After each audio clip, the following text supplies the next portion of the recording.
আকাশবাণী খবর পড়ছি পার্থপ্রতিম মিত্র। প্রথমে বিশেষ খবর। রাষ্ট্রপতি দ্রৌপদী মুর্মু বলেছেন, ভারত দ্রুত বিশ্বের তৃতীয় বৃহত্তম অর্থনীতি হয়ে ওঠার পথে এগিয়ে চলেছে। রাষ্ট্রপতি ভবনে আয়োজিত বিশেষ কর্মসূচি সোরের আজ তিনি বক্তব্য রাখেন। প্রতিরক্ষামন্ত্রী রাজনাথ সিং বলেছেন, ডিআরডিও নির্মিত অস্ত্র অপারেশন সিন্দুরে গুরুত্বপূর্ণ ভূমিকা পালন করেছে। দেশের প্রথম বন্দে ভারত স্লিপার ট্রেন শীঘ্রই গুয়াহাটি ও কলকাতার মধ্যে চলবে বলে রেলমন্ত্রী অশ্বিনী বৈষ্ণব ঘোষণা করেছেন।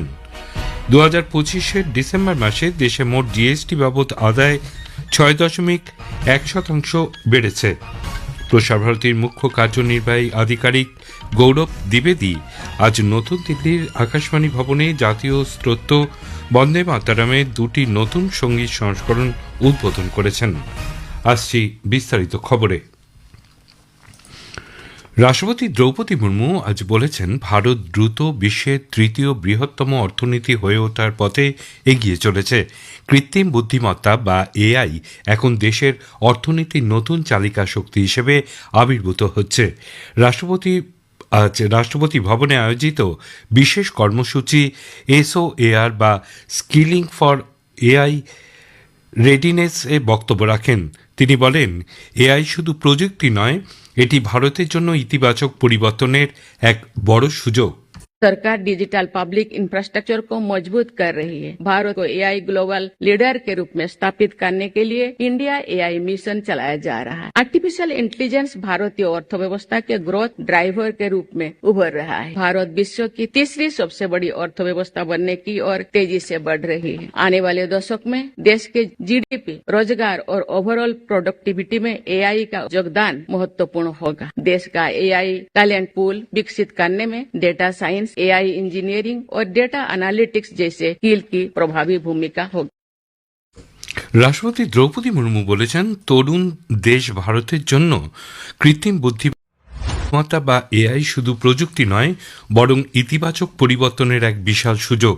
তিনি বলেন, বিভিন্ন ক্ষেত্রে এআই এর গুরুত্ব দ্রুত বাড়ছে এবং এখন সবার জন্য এই প্রযুক্তি শেখা জরুরি হয়ে উঠেছে।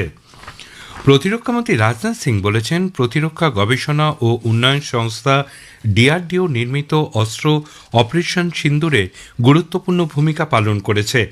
ডিআরডিওর 68তম প্রতিষ্ঠা দিবসে নতুন দিল্লিতে সংস্থার সদর দপ্তর পরিদর্শন করে তিনি বলেন, দেশীয় নকশায় এবং ভবিষ্যতের উপযুক্ত প্রযুক্তি বিকাশের মাধ্যমে ডিআরডিও দেশের কৌশলগত ক্ষমতা আরও মজবুত করে বাহিনীর আত্মবিশ্বাস বাড়াচ্ছে। প্রধানমন্ত্রী নরেন্দ্র মোদীর ঘোষণা মতন সুদর্শন চক্র নির্মাণে ডিআরডিও বড় ভূমিকা পালন করবে বলে তিনি আশা প্রকাশ করেন। এই প্রকল্পের অধীনে ডিআরডিওকে আকাশ সুরক্ষা নিশ্চিত করতে 1 দশকের মধ্যে আকাশ প্রতিরক্ষা ব্যবস্থা নির্মাণের দায়িত্ব দেওয়া হয়েছে। আধুনিক যুদ্ধ ব্যবস্থায় আকাশ প্রতিরক্ষা অত্যন্ত গুরুত্বপূর্ণ বলে শ্রী সিং উল্লেখ করেন। তিনি বলেন, অপারেশন সিন্দুরের সময় এর গুরুত্ব বোঝা গেছে। ডিআরডিও খুব দ্রুতই এই ব্যবস্থা নির্মাণ করবে বলে তিনি আস্থা প্রকাশ করেন। দেশে প্রথম বন্দে ভারত স্লিপার ট্রেন শীঘ্রই গুয়াহাটি ও কলকাতার মধ্যে চলবে বলে রেলমন্ত্রী অশ্বিনী বৈষ্ণব ঘোষণা করেছেন।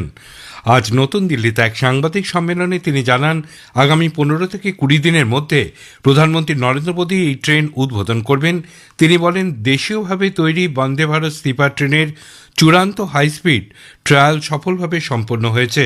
16 কোচের এই ট্রেন দীর্ঘ দূরত্বের ভ্রমণের জন্য তৈরি, যা 1000 থেকে 1500 কিলোমিটার পর্যন্ত চলাচল করবে। তিনি আরও জানান, ট্রেনটিতে আধুনিক অনেক সুযোগ সুবিধা রয়েছে। इस ट्रेन में कुछ रिफॉर्म्स की झलक आपको दिखेगी। पैसेंजर्स के कंफर्ट के लिए जो बेडशीट, ब्लैंकेट और ट्रेन की क्लीनिंग उसको एक टोटली नए तरीके से करेंगे। और फूड में जो ट्रेन गुवाहाटी से आएगी उसमें एसएमईज फूड होगा और जो ट्रेन कोलकाता से निकलेगी उसमें बंगला फूड। প্রধানমন্ত্রী নরেন্দ্র মোদী ভগবান বুদ্ধের স্মৃতি বিজড়িত পবিত্র পিপারওয়া ধ্বংসাবশেষের আন্তর্জাতিক প্রদর্শনীর উদ্বোধন করবেন। নতুন দিল্লির রায়পিতরা সাংস্কৃতিক কেন্দ্রে আগামী 3 তারিখ থেকে এই মহা প্রদর্শনী শুরু হচ্ছে। এই প্রথমবার পিপারোয়া ধ্বংসাবশেষ থেকে পাওয়া সামগ্রী, যা নতুন দিল্লির জাতীয় জাদুঘর এবং কলকাতা জাদুঘরে রক্ষিত রয়েছে 1 শতকেরও বেশি সময় ধরে, তা প্রদর্শিত হতে চলেছে। কেন্দ্রীয় সরকার 4টি নতুন শ্রম কোডের খসড়া নিয়মাবলী সংক্রান্ত বিজ্ঞপ্তি প্রকাশ করেছে। এই কোডগুলি হল মজুরি কোড 2019, শিল্প সম্পর্কিত কোড 2020, সামাজিক নিরাপত্তা কোড 2020 এবং পেশাগত সুরক্ষা, স্বাস্থ্য ও কর্মপরিবেশ কোড 2020। এই বিজ্ঞপ্তিতে শ্রমিক মজুরি, কর্মসংস্থানের ধরন, গ্র্যাচুইটি, বোনাস এবং গিগ কর্মী সহ শ্রমিকদের সামাজিক নিরাপত্তার সংজ্ঞা ব্যাখ্যা করা হয়েছে। জাতীয় ক্রীড়া প্রশাসন আইন 2025 আজ থেকে আংশিকভাবে কার্যকর হয়েছে। ক্রীড়া মন্ত্রক জানিয়েছে, কেন্দ্র এই আইনের নির্বাচিত কিছু বিধান কার্যকর করার বিজ্ঞপ্তি জারি করেছে। এই আইনের লক্ষ্য ক্রীড়া প্রশাসনের স্বচ্ছতা, দায়বদ্ধতা, নৈতিকতা এবং সুশাসনের সঙ্গে সঙ্গে ক্রীড়াবিদদের কল্যাণ নিশ্চিত করা। মন্ত্রক জানিয়েছে, যে সকল সংস্থা কার্যকর হচ্ছে সেগুলি জাতীয় অলিম্পিক কমিটি, জাতীয় প্যারা অলিম্পিক কমিটি, জাতীয় ক্রীড়া ফেডারেশন এবং আঞ্চলিক ক্রীড়া ফেডারেশন সহ জাতীয় ক্রীড়া সংস্থাগুলির প্রতিষ্ঠা ও পরিচালন কাঠামোর সঙ্গে সম্পর্কিত।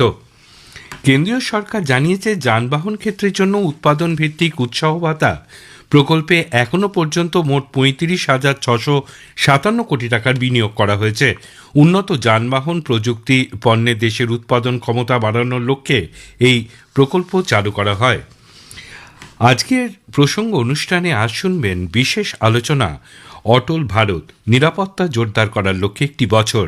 আইনজীবী দেবজিৎ সরকারের সঙ্গে কথা বলেছেন কল্যাণ লাহা। আকাশবাণী সংবাদ প্রযোজিত অনুষ্ঠানটি শুনবেন আজ রাত 8টায় গীতাঞ্জলি, ডিটিএইচ বাংলা এবং আকাশবাণী সংবাদ সোশ্যাল মিডিয়া প্ল্যাটফর্মে। এই খবর শুনছেন আকাশবাণী থেকে। 2025 ডিসেম্বর মাসে দেশে মোট পণ্য ও পরিষেবা কর বা জিএসটি আদায় বেড়েছে 6.1%। এই সময়ে আদায়ের পরিমাণ দাঁড়িয়েছে প্রায় 1,75,000 কোটি টাকা। ডিসেম্বর 2024 এই অঙ্ক ছিল 1,64,000 কোটি টাকার বেশি। গত মাসে কেন্দ্রীয় সিজিএসটি আদায় হয়েছে 34,289 কোটি টাকা এবং রাজ্য জিএসটি বাবদ আদায় হয়েছে 41,368 কোটি টাকা। সুসংগত জিএসটি বা আইজিএসটি আদায়ের পরিমাণ দাঁড়িয়েছে 98,894 কোটি টাকাতে। ইউনিফাইড পেমেন্ট ইন্টারফেস ইউপিআইতে গত মাসে লেনদেনের পরিমাণে বার্ষিক 29% বৃদ্ধি পেয়ে 2,163 কোটি টাকায় পৌঁছেছে। National payment corporation of India প্রকাশিত এক তথ্য অনুসারে লেনদেনের মূল্য বার্ষিক 20% বৃদ্ধি পেয়ে প্রায় 28 লক্ষ কোটি টাকায় পৌঁছেছে। প্রতিরক্ষামন্ত্রী রাজনাথ সিং আজ নতুন দিল্লিতে বাংলাদেশের হাই কমিশনে যান। সামাজিক মাধ্যমের এক বার্তায় শ্রী সিং জানিয়েছেন, দেশের প্রাক্তন প্রধানমন্ত্রী বিএনপি চেয়ারপারসন খালেদা জিয়ার প্রয়াণে এক শোক বার্তায় তিনি স্বাক্ষর করেছেন। এদিকে বাংলাদেশের প্রাক্তন প্রধানমন্ত্রী আওয়ামী লীগ সভাপতি শেখ হাসিনা অভিযোগ করেছেন, মোহাম্মদ ইউনূসের নেতৃত্বাধীন অন্তর্বর্তী সরকারের ব্যাপক দুর্নীতি, মিথ্যাচার এবং নিজ স্বার্থ চরিতার্থ করার মানসিকতা দেশকে ক্রমেই অন্ধকারের দিকে নিয়ে চলেছে।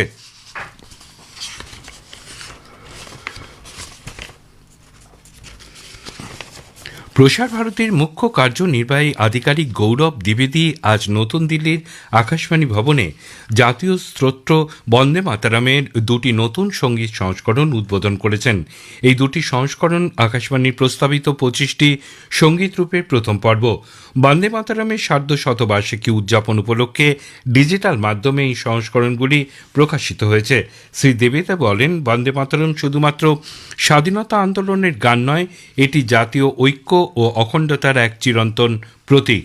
Vande Mataram was composed during our freedom struggle, and as part of the freedom struggle, it became not only a song but a symbol of our independence movement. People adopted this song not only as a song but also as a slogan, but also as a salutation. শেষ করার আগে খবরের বিশেষ অংশ আরেকবার। রাষ্ট্রপতি দ্রৌপদী মুর্মু বলেছেন, ভারত দ্রুত বিশ্বের তৃতীয় বৃহত্তম অর্থনীতি হয়ে ওঠার পথে এগিয়ে চলেছে। প্রতিরক্ষামন্ত্রী রাজনাথ সিং বলেছেন, ডিআরডিও নির্মিত অস্ত্র অপারেশন সিন্দুরে গুরুত্বপূর্ণ ভূমিকা পালন করেছে। দেশের প্রথম বন্দে ভারত স্লিপার ট্রেন শীঘ্রই গুয়াহাটি ও কলকাতার মধ্যে চলবে বলে রেলমন্ত্রী অশ্বিনী বৈষ্ণব ঘোষণা করেছেন। খবর এখনকার মতো শেষ হলো, এরপর স্থানীয় সংবাদ 7:50 মিনিটে।